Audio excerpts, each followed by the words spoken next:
Hello! So, last time we began unpacking Pandora's box of one of the most tremendous challenges facing everybody at the moment. Overwork, overwhelm, and exhaustion, and a tremendous lack of bandwidth in people everywhere. In the coming weeks, I'm going to continue exploring this cultural phenomenon, as well as some of the things that are driving it.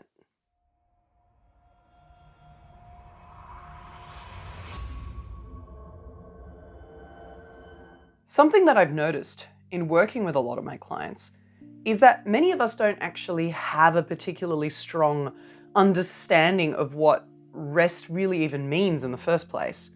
And that makes things tricky because if you don't know what you're aiming for, then that makes obtaining something much harder. So today, I specifically want to introduce you to one particular definition of rest that has helped me personally a lot, and which nowadays I utilize and probably is one of the cornerstones of the work that I do with a lot of my clients. When many of us consider rest, we just think about sleep. But truth be told, sleep is only just a really narrow sliver of what rest really consists of as a whole. And this is one of the reasons why sometimes we might focus on sleeping lots, but still somehow feel really worn out. Enter the 7 types of rest. It subdivides rest into the following. Physical rest. This includes sleep, but is also physiological recovery techniques such as yoga, massage, saunas, ice baths, and so forth. Mental rest. This is about the ability to switch off and let go of racing thoughts,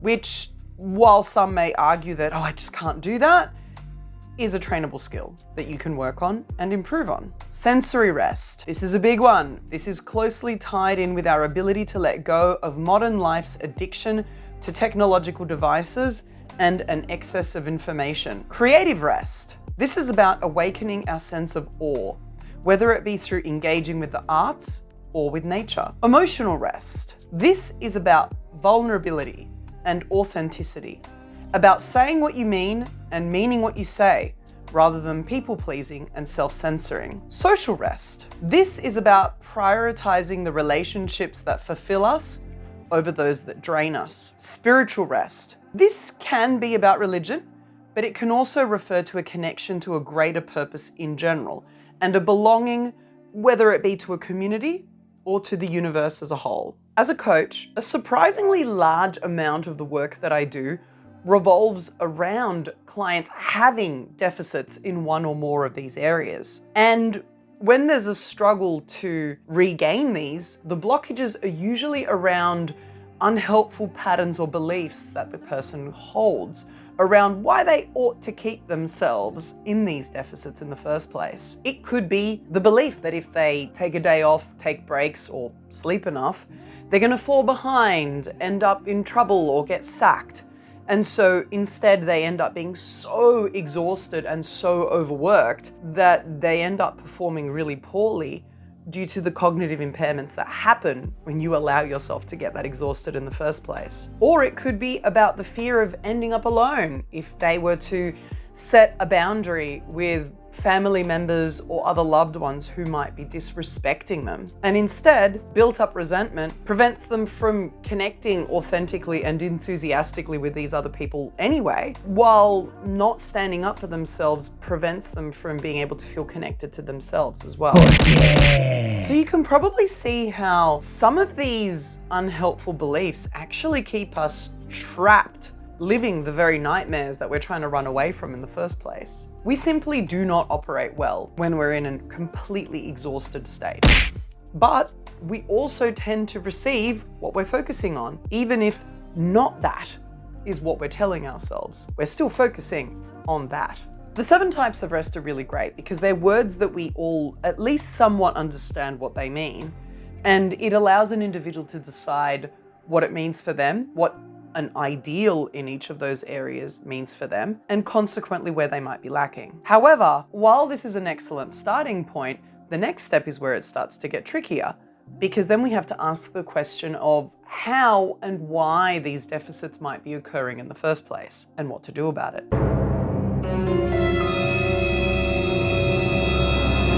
Sometimes the gap is simply an operational one. Either the person does not have a strategy or a process to help them work through that deficit, or they didn't realize that they were in a deficit in the first place, or they simply weren't connected to why prioritizing this was valuable in the first place. Usually when that is the extent of the gap, you can get pretty fast and consistent change. More often than not though, there are fears, such as the ones that I mentioned before, at play, which are holding an individual back from putting any of these interventions in place. And that's where my work gets pretty spicy. Fear is a strong motivator, and it can keep you stuck in patterns that will keep you absolutely miserable. Because remember this, the brain is wired to keep you alive. It is not wired to keep you happy. Particularly when resources are low, enjoyment will always play second fiddle to survival. So when we are running on autopilot and we're too exhausted and too stressed to be able to calmly risk assess the unpredictability of making a change, we are going to default to what we know. This is fine.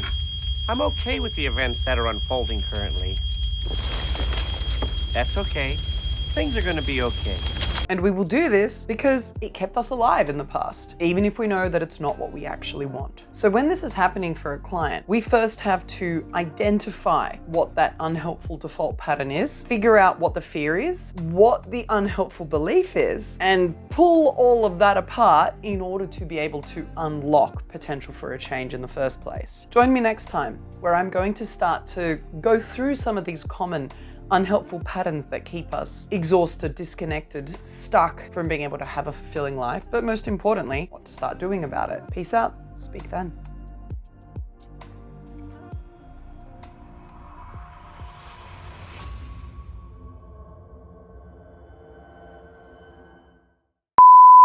Hey, so last time we began unpacking. Head. I have a dog hair in my mouth. I was like, why don't I feel comfortable? And then I'm like, nom. Cool. When many of us, no, not even looking at the camera. Come on, Susie. You're a naughty boy! When many of us think about something other than the words they're supposed to be saying. I nearly said, because I'm trying to say when many of us think about rest, we think sleep, and I nearly said when many of us think about sleep. So you can say when many of us think about sex. I was going to say, no, that's you, darling, but looking at how depleted you are, it's definitely not you. Maybe after a refeed.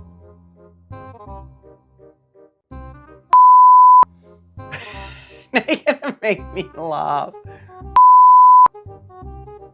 You look like you're about to laugh. This is about vulnerability and authenticity. I'm gonna start that again because vulnerability I stumbled on a bit. This is about vulnerability. Good, we found it. I stumbled over this. Wait, let me do it. I can stumble over it better.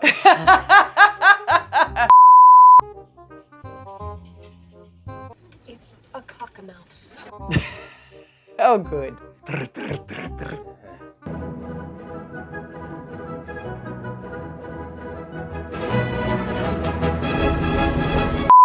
And it allows an individual to decide what their ideal in each of those areas look like, and therefore see where the gaps are and how they might. No.